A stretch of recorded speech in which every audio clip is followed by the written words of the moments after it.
Hi friends, welcome back to my channel. ఈ వీడియోలో నేను అటుకులు అలాగే ఖర్జూరంతో బేబీకి మంచి స్నాక్ ఐటెం అయితే చెప్దాం అనుకుంటున్నాను. అదేంటో ఇప్పుడు చూసేద్దాం. మీకు ఏ మెడిసిన్ గురించి అయినా ఏదైనా హెల్త్ ఇష్యూస్ గురించి తెలుసుకోవాలి అని ఉంటే కాల్ ఫర్ మీ యాప్ నుంచి కాల్ చేయండి.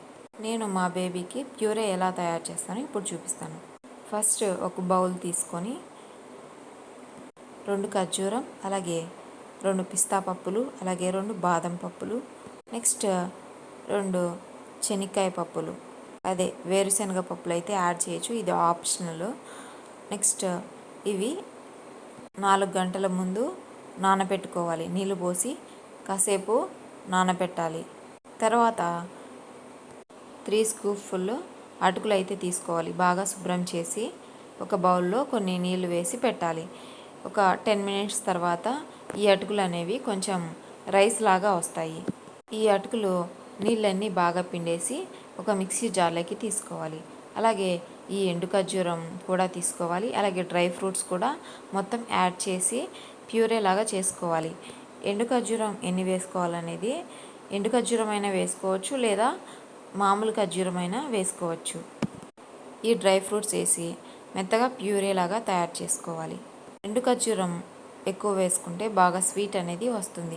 మనకు ఎక్కువ తీయగా కావాలి అనిపిస్తే, పిల్లలకి తినిపించాలి అనుకుంటే ఖర్జూరం 2 ఎక్స్ట్రా వేసుకుంటే సరిపోతుంది. నెక్స్ట్ ఈ ప్యూరేని, అంటే మనం ఈ మిక్సీ జార్లో తీసుకున్న ఈ ప్యూరేని మనం ఒక 5 మినిట్స్ 5 నిమిషాల పాటు కొన్ని నీళ్ళు వేసి బాగా ఉడికించాలి. లో ఫ్లేమ్లో పెట్టి ఉడికించాలి. అంటే సన్న మంటలో పెట్టేసి ఈ ప్యూరేని కొన్ని వాటర్ యాడ్ చేసి కాసేపు ఉడికించాలి. ప్యూరేని ఒక చిన్న గిన్నెలోకి తీసుకొని కాసేపు పక్కన పెట్టాలి. గోరువెచ్చగా ఉన్నప్పుడు ఈ ప్యూరేని చిన్నపిల్లలకి తినిపించవచ్చు. ఈ అటుకులు అలాగే ఖర్జూరం డ్రై ఫ్రూట్స్తో చేస్తారు కదా, ఈ ప్యూరే తీసుకోవడం వల్ల బాగా ప్రోటీన్స్ అందుతాయి. అలాగే ఐరన్ కూడా అందుతుంది. రక్తం కూడా బాగా పెరుగుతుంది. నెక్స్ట్ బేబీ వెయిట్ గెయిన్, అంటే బేబీ బాగా బరువు పెరగాలన్నా కూడా ఈ డ్రై ఫ్రూట్స్ మిక్స్ అయితే తినిపించవచ్చు. Okay, thanks friends, thanks for watching. Video మీకు నచ్చినట్లయితే లైక్ చేయండి, షేర్ చేయండి. ఇలాంటి మరిన్ని వీడియోల కోసం నా ఛానల్ని సబ్స్క్రైబ్ చేసుకోండి.